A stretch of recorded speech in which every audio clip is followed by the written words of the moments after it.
Good morning sir. Good morning. मैं जानना चाहती हूँ कि हम सिचुएशन को बिल्कुल ऐसे कैसे देखें कि हमें सिचुएशन से बाहर निकलना है। कि मान लो हमारे पास बार बार कोई प्रॉब्लम आ रही है, हम उसे फेस कर रहे हैं, फिर जो आसपास के हमारे सराउंडिंग्स के लोग हैं वो भी टाउंटिंग कर रहे हैं हम पर, नहीं तुमने पहले भी ऐसे किया था, अब फिर तुम फेल हो जाओगे इसमें, तो वहाँ जा करके हम स्टक हो जाते हैं और फिर हमारा कॉन्फिडेंस लूज हो जाता है। हम एग्जैक्टली कहाँ स्टक हो जाते हैं, जिसको आप जो वर्ड यूज कर रहे हो स्टक हो जाते हैं, मतलब आप कह रहे हो कि हम अपनी थिंकिंग में स्टक हो जाते हैं। थिंकिंग में स्टक हो जाते हैं, राइट? कि हम ओवर थिंकिंग में चले जाते हैं। ओवर थिंकिंग, कि हम बैठे बैठे बस सोचते रहते हैं कि ऐसा क्यों हुआ, क्या हुआ, ऐसा नहीं होना चाहिए, कि हमारे में कुछ कमी ऐसा हो गया तो क्या होगा, वैसा हो गया तो क्या होगा, मैं दोबारा भी ट्राई किया नहीं हुआ तो क्या होगा। हम जानते हैं कि पहले भी ऐसा हुआ था, फिर हमने उसे ओवरकम कर लिया, लेकिन बार बार वही चीज आते आते फिर वही ब्रेन का जो कंफर्ट जोन है हम फिर वहीं स्टक होने लगते हैं। और जिस कंफर्ट जोन की आप बात कर रहे हो वो एक्चुअल में ओवर थिंकिंग वाला जोन है। ओवर थिंकिंग वाला जोन है, मतलब बैठे बैठे बस सोचते रहते हैं जैसी हमारी कंडीशनिंग हुई है, कर कुछ नहीं पाते हैं। करते भी हैं तो थोड़ा सा करना शुरू करते हैं, उसके बाद वापस से वो थॉट्स हमारे ऊपर हावी हो जाते हैं। राइट? यही आप कह रहे हैं। राइट सर, प्रॉब्लम जो है इतनी ज़्यादा, क्योंकि एक्चुअली क्या लाइफ में अगर कुछ अच्छा होता है तो शायद हम प्रॉब्लम से इजीली निकल जाते हैं, बट बैक टू बैक जब आपको फेलियर्स ही मिल रहे हैं उस टाइम पे भी आपको फिर दिखना ही बंद हो जाता है कि हाँ, निकलने का भी कोई रास्ता है। प्रॉब्लम सबसे बड़ी पता है क्या है, कि सबको यही लगता है कि हमारी प्रॉब्लम सबसे बड़ी है। अगर यहां पर मैं एक एक करके सबको बोलूं कि आप बताओ कि आपकी लाइफ में क्या क्या प्रॉब्लम्स आई या अभी क्या प्रॉब्लम्स चल रही है, तो आई एम श्योर कोई सोच भी नहीं सकता कि अच्छा ऐसी प्रॉब्लम्स भी कोई फेस कर सकता है क्या। तो इन प्रॉब्लम्स के बावजूद भी कुछ लोग आगे बढ़ पाते हैं, कुछ नहीं बढ़ पाते हैं। That is the big question कि एग्जैक्टली हम स्टक कहां पर होते हैं। क्या हम एक्चुअल में लाइफ में प्रॉब्लम्स में फंसते हैं या उन प्रॉब्लम्स को लेकर के जो हमारी थिंकिंग है वहां फंसते हैं? सबसे पहले ये चीज हमको क्लियर होना चाहिए। तो जो हम कह रहे हैं फंस गए हैं, हम एक्चुअल में प्रॉब्लम्स में नहीं फंसे हैं, क्योंकि प्रॉब्लम्स तो सबकी लाइफ में है। हम एक्चुअल में थिंकिंग में फंस जाते हैं। राइट। ये पॉइंट सुनने में छोटा लग रहा होगा, but it is a very big point two understand in life, जो 99% लोगों को नहीं समझ में आता है। हम क्या समझते हैं कि हम प्रॉब्लम्स में फंस गए हैं, क्योंकि the moment you say that, तो जब तक प्रॉब्लम्स रहेगी तब तक आप फंसे रहोगे। और प्रॉब्लम्स कब तक रहेंगी? लाइफ टाइम, जब तक लाइफ रहेगी। Right. But the moment you से कि मैं प्रॉब्लम्स में नहीं फंसा हूं, प्रॉब्लम्स मतलब लाइफ में नहीं फंसा हूं, मैं लाइफ के बारे में जो मेरी थिंकिंग है उधर मैं फंस गया हूं जाकर के। अब मैं उस थिंकिंग को कैसे चेंज करूं? Right. If you say that, तो वो आपके हाथ में पूरा कंट्रोल है। But if you ask me this question कि मेरी लाइफ की जो प्रॉब्लम्स हैं वो कैसे सॉल्व हो, तो उसका कोई जवाब नहीं है, क्योंकि वो कभी नहीं होगा। आज आपकी एक प्रॉब्लम है, वो सॉल्व हो भी जाएगी, कल कोई और प्रॉब्लम आ जाएगी, परसों कोई और आ जाएगी, फिर कोई और आ जाएगी, फिर कोई और आ जाएगी। Right sir. तो कैसे हम अपनी थिंकिंग को चेंज करें? सिंपल। थिंकिंग चेंज हो गई तो सब चेंज हो जाएगा। सब चेंज हो जाएगा, क्योंकि प्रॉब्लम्स को देखने का नजरिया बदल गया तो प्रॉब्लम बदल गई।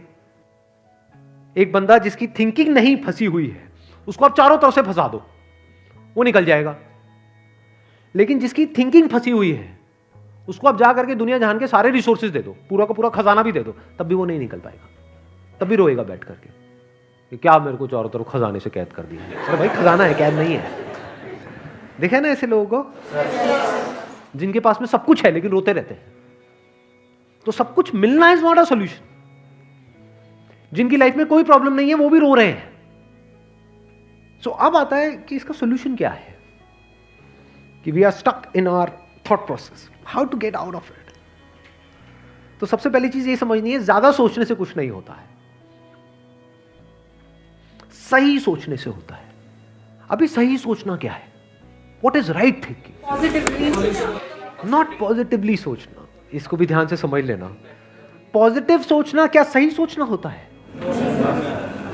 फॉर एग्जाम्पल, आगे आप जा रहे हो, किसी जंगल में हो और आगे दलदल है, और आप पॉजिटिव सोच रहे हो, मेरे साथ में कभी कुछ गलत हो ही नहीं सकता, मैंने तावीज पहना हुआ है, ये मुझे बचाएगा। बहुत लोग हैं बहुत पॉजिटिव है लाइफ को लेकर के, बट क्या उनकी सोच सही है? अभी सही सोचना क्या है? सर, मेरे हिसाब से मतलब इंटेलिजेंसी से सोचना, कि मतलब कुछ ऐसा सोचे कि आगे जाके हमें कोई हानि ना हो, कि एक इंटेलिजेंट माइंड से सोचे। अभी इंटेलिजेंट क्या है और फूलिश क्या है? एक है फूलिश तरीका सोचने का, बेवकूफों की तरह सोचना, एक है इंटेलिजेंस के साथ में सोचना। What is intelligence? जिसको हम इंटेलिजेंस कहते हैं वो इंटेलिजेंस क्या है? साइंस को इंटेलिजेंस कह सकते हैं? नहीं कह सकते। नहीं कह सकते। तो किसको कहोगे? सुपरस्टिशंस को इंटेलिजेंस कहोगे? सुपरस्टिशंस मतलब क्या? बिलीफ, कुछ भी मान रखा है, उसको पकड़ के बैठे हुए हैं, उसके हिसाब से एक्ट कर रहे हैं, उसको इंटेलिजेंस कहोगे या साइंस जिस तरीके से आगे बढ़ रही है उसको इंटेलिजेंस कहोगे? एग्जैक्टली। तो साइंटिफिक वे ऑफ थिंकिंग समझना पड़ेगा, वो क्या है, उसको अपनी लाइफ में लगाना पड़ेगा, तब आप कह सकते हो आपकी जो थिंकिंग है वो सही है। अब ये साइंटिफिक थिंकिंग मतलब क्या? रियलिटी को एज इट इज देख लेना, दैट इज साइंटिफिक थिंकिंग। यही तो है, और क्या है? There are laws of this universe, उसको एज इट इज देख लेना, उसको ऑब्जर्व करना, यही तो है साइंटिफिक थिंकिंग। उन लॉज को बदलना नहीं, क्योंकि साइंस बदल नहीं सकती उन लॉज को। लॉ ऑफ ग्रेविटी को साइंस बदल नहीं सकती है, उस लॉ को समझ करके उसके हिसाब से एक्ट कर सकती है। इसी साइंटिफिक थिंकिंग को अगर हमको अपनी लाइफ में लगाना हो तो इसका मतलब क्या? एक थिंकिंग हो सकती है लाइफ से रिलेटेड, जो भी आपके दिमाग में कचरा भरा पड़ा है बचपन से लेकर के आज तक, जैसा आपको समझाया गया है लाइफ के बारे में। किसने समझाया है? वो लोग जो खुद नहीं समझते, लाइफ के बारे में अपने अपने बिलीफ्स बनाए हुए हैं, अपने अपने स्टैंड पॉइंट से लाइफ को देख रहे हैं। फॉर एग्जाम्पल, कोई हिंदू है तो एक तरीके से लाइफ को देख रहा है, कोई मुस्लिम है तो अलग तरीके से लाइफ को देख रहा है, क्रिश्चियन है तो अलग तरीके से देख रहा है। क्या सही है इन तीनों में से? कि तीनों को सही थिंकिंग कह सकते हैं? ना, क्योंकि आपस में लड़ झगड़ रहे हैं। साइंस में कोई लड़ाई झगड़ा होता है? अगर मैं किसी साइंटिफिक फैक्ट के बारे में बात करूंगा, क्या कोई हिंदू, मुस्लिम, क्रिश्चियन आकर के आपस में लड़ सकते हैं? नहीं। तो ये सही थिंकिंग है। एक है जो हमें सही लगता है, एक है जो सही होता है। दोनों में जमीन आसमान का फर्क है। एक है जो आपको सही लगता है, एक है जो सही है। तो साइंटिफिक थिंकिंग का मतलब क्या, अगर इसको हमको लाइफ में लगाना हो तो, यानी लाइफ को आप एज इट इज देखो, ऑब्जर्व करो, फिर उसके बारे में सोचो। This is scientific thinking. और ये जो फंडा जिसकी मैं बात कर रहा हूं, इसको आप लाइफ के किसी भी एस्पेक्ट में लगा सकते हो। इसको बिजनेस में लगा सकते हो, इसको जॉब में लगा सकते हो, इसको रिलेशनशिप में लगा सकते हो, इसको हेल्थ में लगा सकते हो। बिजनेस क्या है अगर रियलिटी को एज इट इज देखना नहीं है तो? सारे झूठे भरे हैं। अब ये जो आपने कहा कि बिजनेस में सब झूठे भरे पड़े हैं, क्या ये सच है या आपका अपना एक स्टैंड पॉइंट है?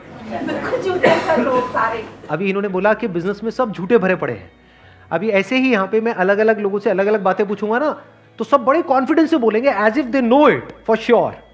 जैसे मैं पूछूंगा, हाँ भाई यहाँ पे किसी मेल का किसी का ब्रेकअप हुआ होगा, तो सारी लड़कियां ऐसी होती हैं, सब धोखेबाज हैं। ऐसे ही कोई लड़की से पूछूंगा, वो आकर के बोल देगी, सर ये तो मर जात तो है ही ऐसी, इसका कुछ हो ही नहीं सकता। क्या ये सच है? या आपका अपना एक स्टैंड पॉइंट है, अपना आपका एक बिलीफ है? तो ध्यान से समझ लेना, इसका जो सबसे पहला स्टेप है वो है अंदर जो भी कुछ पड़ा हुआ है आपके, जो भी आपने मान रखा है उसको छोड़ दिया। अब आप हल्के फुल्के हो गए, अब एज इट इज देखा लाइफ को, लाइफ को ऑब्जर्व किया as life, not my life.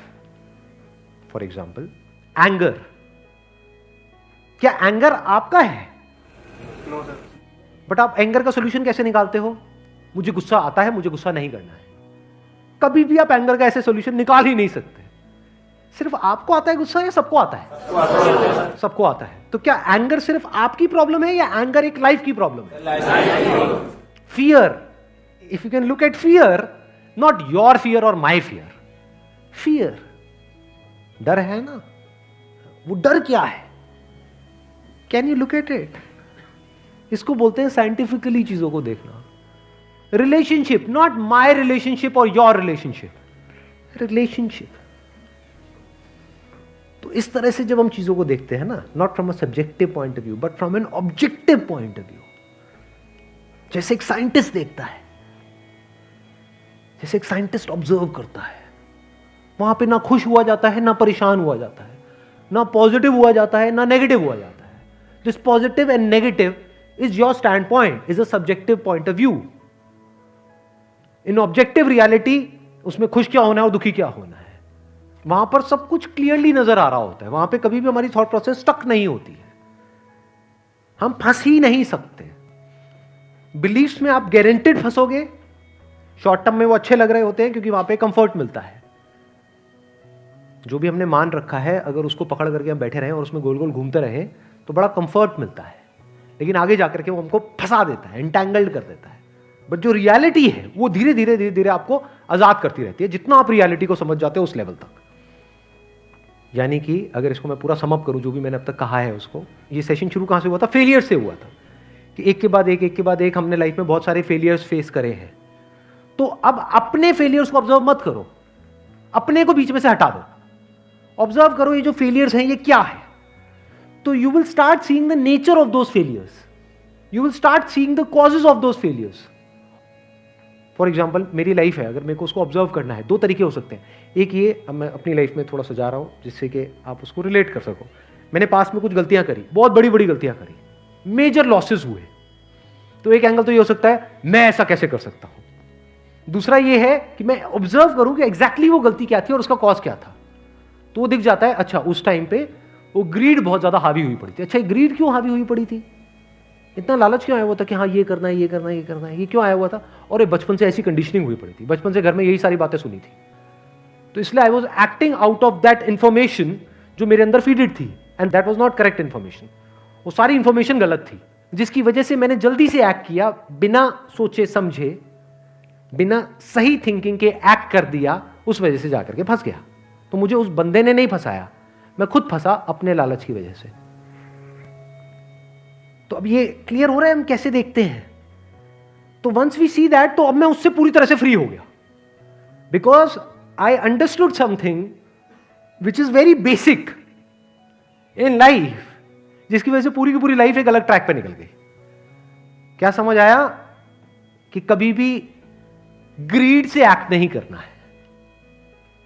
अब इसको हम समझते हैं, कैसे समझते हैं? मॉरल साइंस की बुक से। वो सब बकवास है, ये लालच नहीं होना चाहिए, सबके अंदर लालच भरा पड़ा है, बट लालच हमको कैसे फंसाता है, इसको ऑब्जर्व किया अपनी गलतियों के बेस पर, और फिर समझ आया अच्छा ये होता है। लालच से ग्रोथ नहीं होती है। लालच से आप पैसा कमा सकते हो, बट उसको आप ग्रोथ नहीं कह सकते, क्योंकि आप डिग्रेड हो रहे हो, तो आप एक्चुअल में ग्रो नहीं कर रहे हो। एक्चुअल ग्रोथ में उसको कह सकता हूं जो होलिस्टिक ग्रोथ हो, उसको ग्रोथ बोल सकते हैं। आपने पैसा तो कमा लिया, लेकिन डर में जी रहे हो कि मैंने इतने घपले कर दिए हैं, अगर किसी ने पकड़ा गया तो पता नहीं क्या हो जाएगा, क्या फायदा ऐसी लाइफ का, उसको आप ग्रोथ कहोगे? Can you call it growth? ना। तो लालच से ग्रोथ नहीं होती। तो ये चीजें समझना बारीकी से, स्टेप बाय स्टेप, तो आप गलतियों का पूरा नेचर समझ सकते हो। The nature of mistakes, the kinds of mistakes, the types of mistakes, और उनके कॉजेस क्या होते हैं। और जैसे ही हमको ये सब समझ आ जाता है और साफ दिखने लग जाता है, तो वो गलतियां होनी हमसे बंद हो जाती हैं। और जितनी भी गलतियां हो सकती हैं, उन सबके अगर नेचर समझ आ जाते हैं, तो गलतियां होने की पॉसिबिलिटी फ्यूचर में ऑलमोस्ट खत्म हो जाती है। प्लस जब समझ आ गई है उसकी रियलिटी, तो वहां पे ओवर थिंकिंग के लिए जगह नहीं होती है, अपन थिंकिंग में स्टक नहीं होते हैं। Wish you all the very best. Thank you so much for coming.